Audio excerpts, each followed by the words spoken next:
Hello everyone and welcome back to my channel and I hope that you all are well. So in this video you are going to learn 101 advance English sentences जिससे आप अपने बच्चों के साथ बात कर सकते हैं। और ये एडवांस इसलिए है क्योंकि आजकल बच्चों की ऑनलाइन क्लासेस हो रही हैं, तो जिन चीज़ों को आप उनसे हिंदी में बोलते हैं ऑनलाइन क्लासेस से जुड़े हुए वाक्य, उनको आप इंग्लिश में कैसे बोल सकते हैं।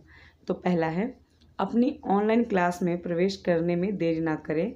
तो उसको आप बोल सकते हैं, don't be late to log in your online class, or you can say be on time for your online classes।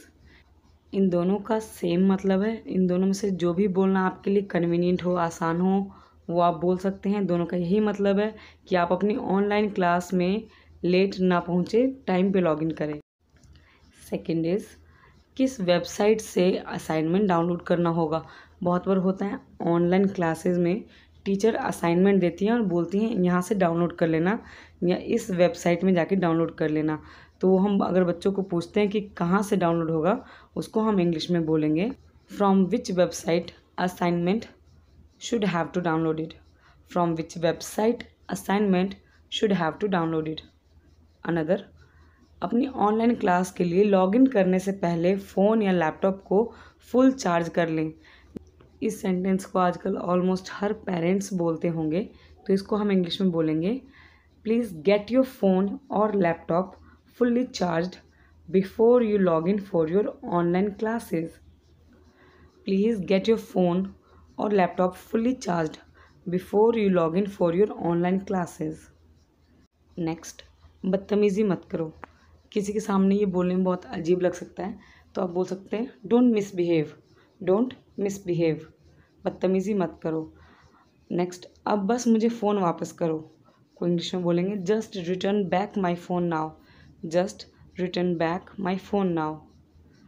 कुछ और काट लो या खा लो। जैसे हम एप्पल खिला रहे हैं तो हम उसको बोलेंगे एक बार और काटो या एक बार और खाओ। उसको हम इंग्लिश में बोलते हैं, take a few more bytes.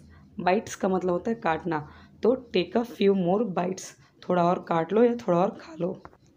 अपनी आंखें बंद करो और 10 तक गिनो। उसको हम इंग्लिश में बोलेंगे, close your eyes and count till 10।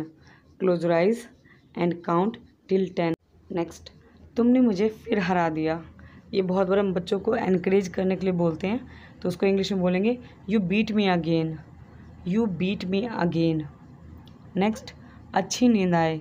उसको हम इंग्लिश में बोलते हैं, स्लीप वेल, या फिर आप बोल सकते हैं स्लीप टाइट। दोनों का सेम मतलब है कि अच्छे से सोना, स्लीप वेल या sleep tight.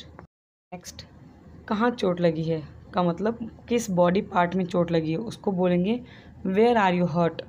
Where are you hurt.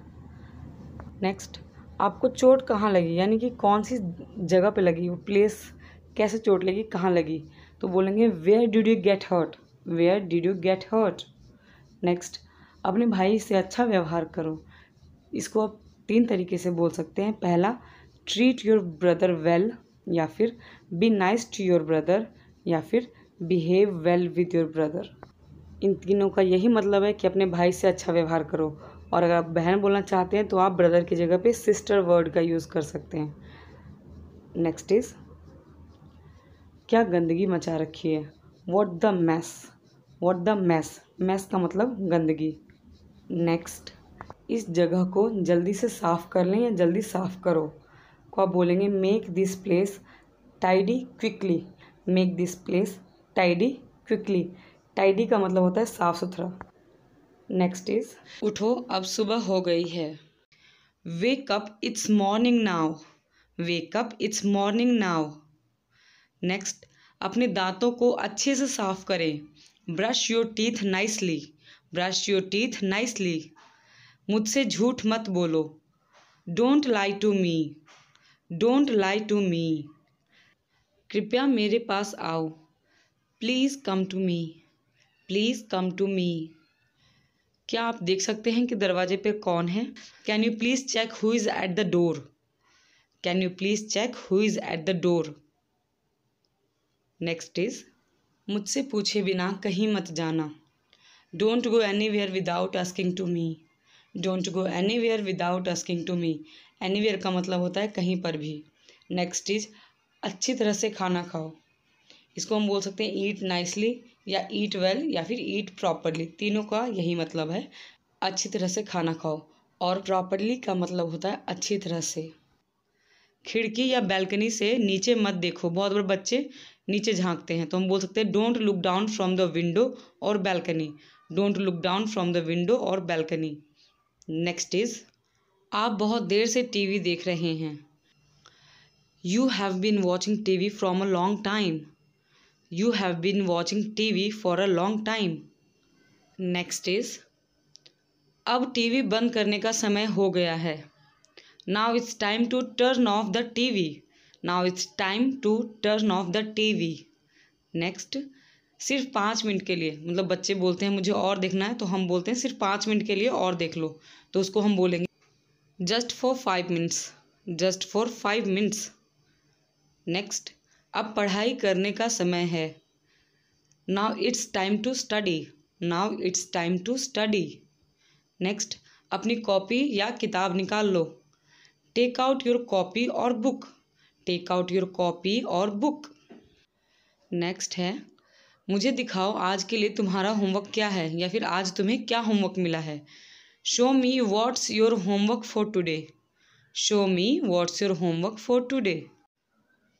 Next is, जब तक मैं इसे जांचने के लिए दोबारा नहीं आती या आता, तब तक इसे करो। बहुत बार हम बच्चे को बोल देते हैं तुम ये करो, मैं फिर आऊँगी चेक करने, तो उसको हम इंग्लिश में बोलेंगे do it until I come again to check it. Do it until I come again to check it. अगला है बहुत अच्छा। अगर उसने अच्छा काम किया तो आप कह सकते हैं बहुत अच्छा, वेरी नाइस, वेरी नाइस। या फिर उसने कहा कि मैं नहीं कर पाया, तो आप बोलेंगे एक बार और करो, do it one more time. Do it one more time. या फिर ऐसे ही करते रहो, अगर अच्छा किया तो ऐसे ही करते रहो, तो उसको हम बोलेंगे keep on doing this. Keep on doing this. Next is, कुछ और करना बाकी है, मतलब बच्चों को हम पूछते तुम्हारा ये काम हो गया और कुछ काम बाकी है, तो उसके लिए हम बोलेंगे anything else left to do. Anything else left to do. और फिर अगर बच्चे ने कहा कि हाँ मेरा कुछ काम बाकी है, तो आप उसे बोलेंगे अब उसको बाहर निकालो, यानी कि जो दूसरा काम है उसे बाहर निकालो, तो इसको इंग्लिश में कहेंगे take out that one. Take out that one, मतलब वो वाली कॉपी या बुक बाहर निकालो जिसका काम अभी बाकी है। Take out that one book या कॉपी। नेक्स्ट इज, इसे भी पूरा करो, यानी कि जो दूसरा निकाला है उसको हम कहेंगे इसे भी पूरा करो, तो बोलेंगे complete this one also. Complete this one also. Next is, सब कुछ वापस अपने बैग में रखें, मतलब बच्चे यहाँ वहाँ सामान निकाल दिए तो उसको हम बोलेंगे वापस रखो, उसको बोलेंगे keep everything back in your bag. Keep everything back in your bag. अगला सेंटेंस है, अपना बैग अपनी जगह पर रखें, यानी कि जहाँ बैग रखने की जगह है उसको वहीं रखें, इसको इंग्लिश में बोलेंगे keep your bag at its place.